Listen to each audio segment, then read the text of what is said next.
The next guest today on Channel 6 Central Kentucky TV, focus on Washington County, is our own Washington County PVA, Property Valuation Administrator, Fran Carrico. Welcome, Fran. Thank you for having me. Well, you know, Fran, now, since my husband was PVA at one time, I do know what that stands for. But, you know, a lot of people really, unless you deal with the PVA office very much, you really don't even know.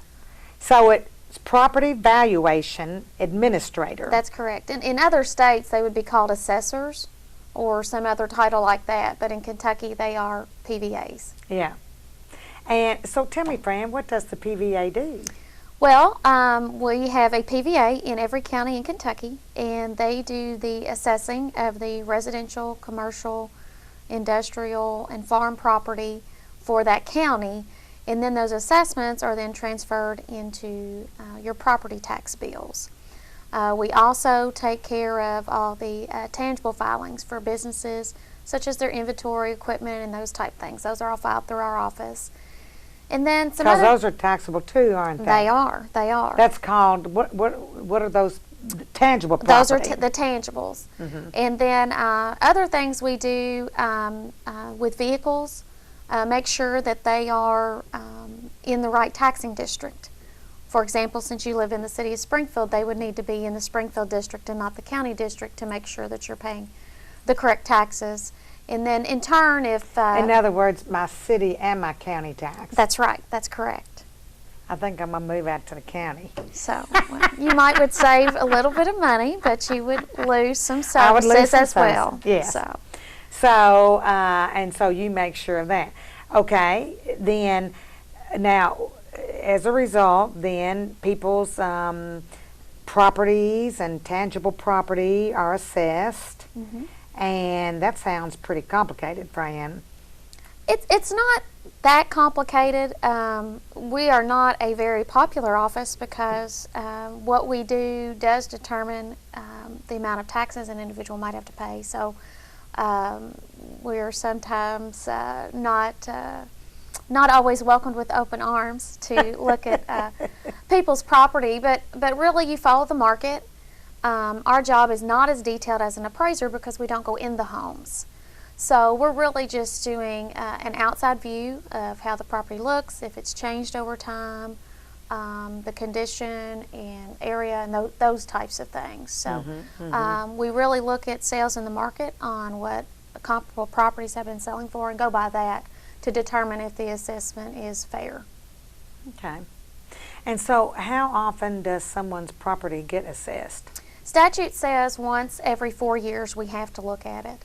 So, you know, some areas of the county we're in a little bit more that we're riding past there, but at least once every 4 years we are required to inspect that property. Okay. So you can expect your property tax, or not your tax, but your property assessment or evaluation to be pretty much the same for 4 years. It really depends on the market and what's going on. I mean, if there was a huge upsurge like there was in 2007 and 8, you know, there might be areas of the county that you need to reassess. You mean an upsurge in the housing market? Yes, or a dip.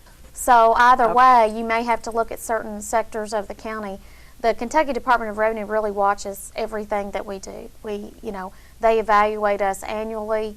We send in annual sales ratio reports to make sure that we're doing what we're supposed to be doing, and if not, they will encourage us to do what we are supposed to be doing. So if something like that comes up, you can be asked to look at certain areas. We divide the county into quadrants to maintain that 4-year cycle. So, you know, just imagine like 4 blocks, putting certain property maps and roads and things in there to evaluate them. But that can change if the need arises. Mm-hmm. And I think, don't you take pictures and Yes. keep records of the plot of land and things of that nature? Yes, that's probably our biggest assignment is the record keeping, the data. You know, obviously the county clerk keeps the deeds and the plats and those types of things, but we're supposed to maintain that ownership record. And with that, their names and current address so that the tax bill can get to that person. Also maps. They're not survey quality, but maps to identify where that property is, and then photos of the home or buildings on the property and sketches of those as well. And you all are responsible for doing all that? yes, we so do you all that. actually take the pictures, or Yes, yes. does that require sometimes flying overhead, Fran? We have not gotten there yet. That is a big, I don't know what's going to happen with that. That's been a big conversation at several conferences lately with drones. They would be the drones beneficial. doing They it. could help, but what part of that can we do? How can we use that in a way that would benefit us and those types of things? So we're not there yet, but I think it'll be something that down the pike could be used. We do use aerial photography, and that has gotten so much better than what it used to be, and has helped us a lot. Well, who does? I mean, you have to hire someone to do that goes over and takes pictures? We have in the past. What we're using now is a GIS, Geographic Informational System program, and the maps, aerials that I'm using now, I'm pulling down from the internet.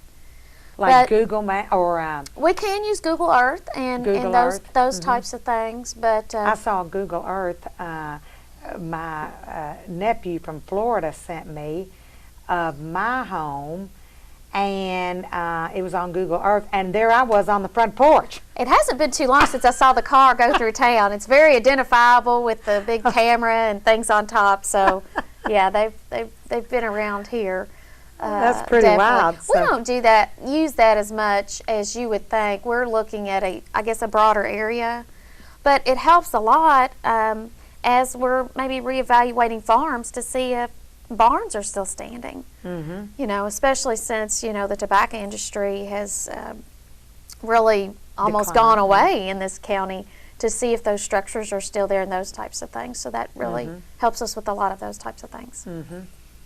So now, if somebody, their property is assessed, and then they get their tax bill because they come into the sheriff's office to pay the tax bill. You all do the identifying information, and then that goes to the sheriff's department where they collect the tax. Is that correct? That's correct. Okay. Now, if there was ever any change in assessment, you would be notified. Usually in May, or end of April, first part of May, you would get a notice saying your assessment has changed, and you would have the opportunity to come in and we could discuss it and see if there was some information that maybe we didn't know about the property.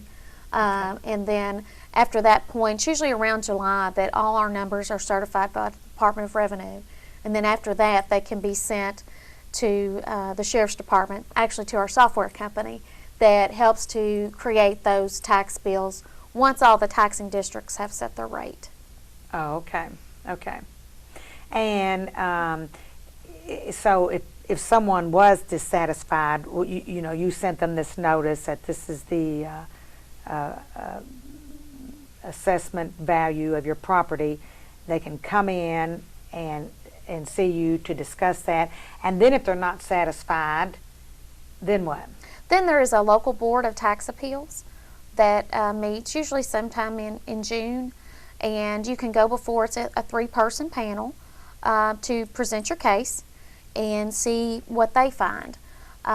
If that you're still not satisfied at that point, you can appeal further to the Kentucky Board of Tax Appeals, and then beyond that it goes to a circuit court back to your county. So there is an appeals process in place that people can utilize, and we have some that do, and we have some big cases in some of our larger counties where with a lot of commercial businesses that utilize that process a lot. Okay. Well, and who's on our Board of Tax Appeals? It varies. The fiscal court makes one appointment, the county judge makes one appointment, and then the city of Springfield makes one appointment, being the largest city in the county.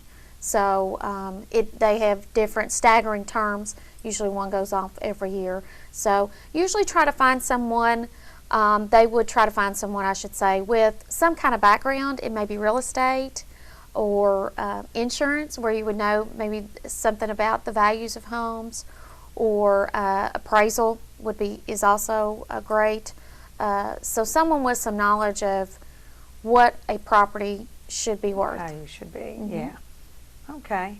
Now, okay, and the property valuation assessor is an elected official. Yes, yes. So you now have been the assessor for how long? Since January of 2009, so over 6 years, over 6.5 years. Okay. And you're elected every 4 years. It's a 4-year term. We follow the same schedule as the county clerk, sheriff, county judge, jailer, those Okay. county-wide elected positions, yes. Yeah. And that is something that's also, not every state is their assessor elected. So in some states in the U.S., they are appointed or By- assigned. It may be by a department within the state government, or by the city or county in which they reside. But in Kentucky, they are elected positions. Yeah. And so, but you have certain, rules and requirements that you have to follow. First of all, I know you had to pass a test before you could become the assessor, because a lot of people like to take that test in an attempt to run for the office. But, you have to be able to pass that test, which is Yes. pretty technical. There are two offices in county government, the circuit clerk and the PVA, that have a test that you have to take and pass in order to qualify to actually run for that office.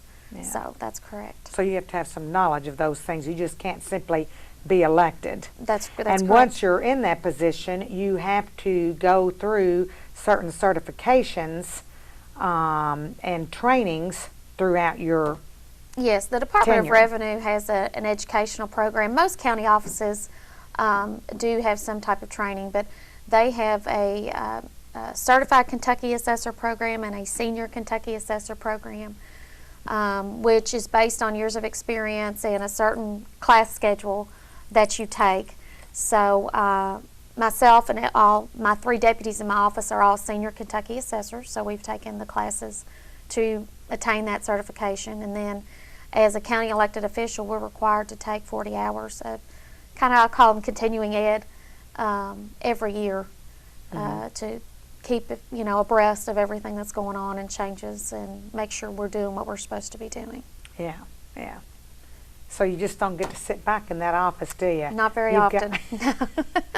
You've got work to do all the Right, time. right. And I know people come in for other things too into the office. Now, what do they do when I know people are in there looking at books and the properties and things. Well, the property real estate information is a public record.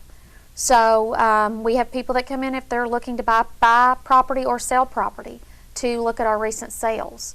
Appraisers, real estate agents, insurance, bankers, all those industries utilize our information. We do have a website, so the majority of them use that now rather than actually come in. But we also, with our aerial maps, a lot of people are very interested in those and seeing, how their farm looks, or abouts where the boundaries are, and those types of things. So those are most of the people that come in the office. And then also on vehicles, if your vehicle has high mileage, or if it's been damaged or wrecked and not repaired, you could come in and we can look at the value of that vehicle and see how it might be adjusted for tax purposes. So we do that as well, and that's a lot of foot traffic into our office. Oh gosh, that's good to know. Mm-hmm. I didn't know that. Might bring my old truck in, Fran. Well, if it has not been adjusted before, it might be worth looking at. I can tell you it doesn't really serve much purpose to come in every year and do that, because it's not going to change that much. But yeah. we can definitely look at Yeah. that and do that for a lot of Yeah. people. Well, especially after a wreck or something, if they, Sure. it's really been damaged and they're not going to be able to get it fixed and they're going to drive it around with a big old dent. Right. Or, sometimes if people have been in an accident and totaled a vehicle, it may be some time before it gets taken out of the system.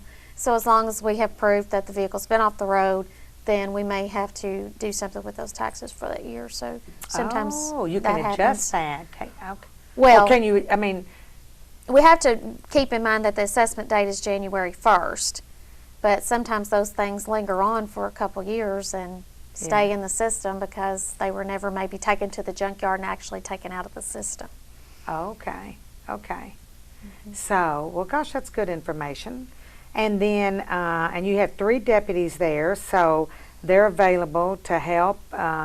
Your office is right here on Main Street. Yes.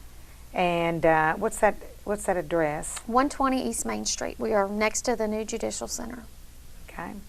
And then, and your phone number? 859-336-5420. 5420. And then check out our website too. It's WashingtonKYPVA.com. And there's a lot of information on there about how we do assessing, information on our office. It's also really handy for addresses. There is a subscription fee that our appraisers and insurance folks, bankers, real estate people use to get the assessment information and that photo and that sketch that really helps them to do their job. But if you're just maybe wanting to send somebody a get well card or a Christmas card, that's a good little tool to have to maybe find their address. I know I have used that with other counties when I need to send a note to someone to find. Without people having home phones anymore. Exactly. Yeah. Yeah. Well, I've used it too. Yes, it comes in handy.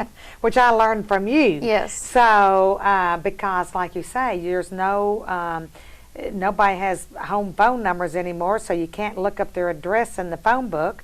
You can get on white pages, but they don't always have it or want to charge you a fee or something. So now you can just get right on the if you know that they PVA. own property and can send them a Christmas card. Yeah, exactly.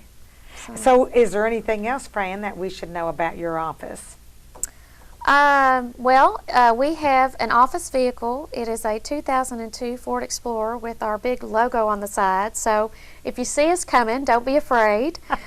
We've been out updating a lot of our pictures. We don't update our photos every year, so we've been trying to, as we do our different quadrants, update those photos. So if you see us out and about, we're not trying to bother anything. We're just trying to update our records and maintain them and check on the property, and we'll be out of your hair and down the road. But if you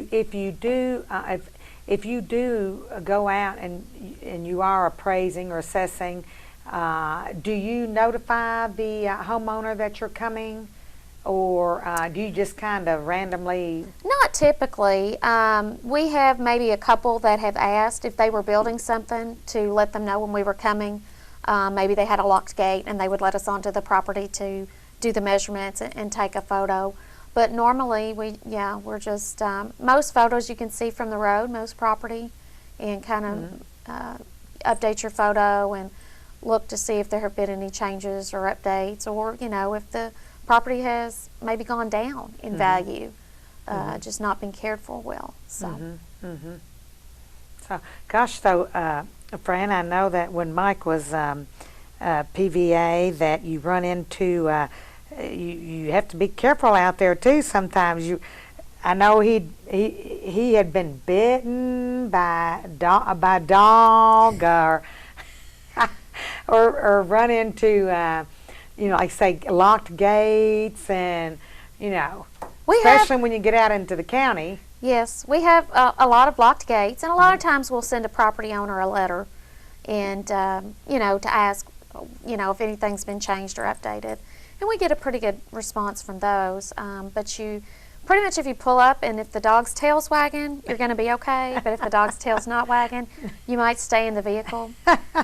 We do keep dog treats in the truck, just in case. That's a good idea. And, or like to wait for that owner to come out of the house if they're there, and make sure the animal is not going to bother us. But so far I have not been bit. have been growled at, but not yet. Yeah. Well, good. Hope that never happens to you. Me too. It was a little dog that got flagged, but Well, he had a sometimes big bite. the little ones are the ones you really. Yeah. Yeah, it hasn't been too long ago. We found a new mobile home and rode back there to check it, and they had like a Great Dane. So the dog was tall enough. He came up to the window of the vehicle. So we decided You not decided to get not out. to get out. We were going to contact the owner at a later date and come back, but and Yeah. he was quick to come to the vehicle, and the tail wasn't wagging. So we decided Ooh. we would come Yeah. back another day. Yeah. Yeah.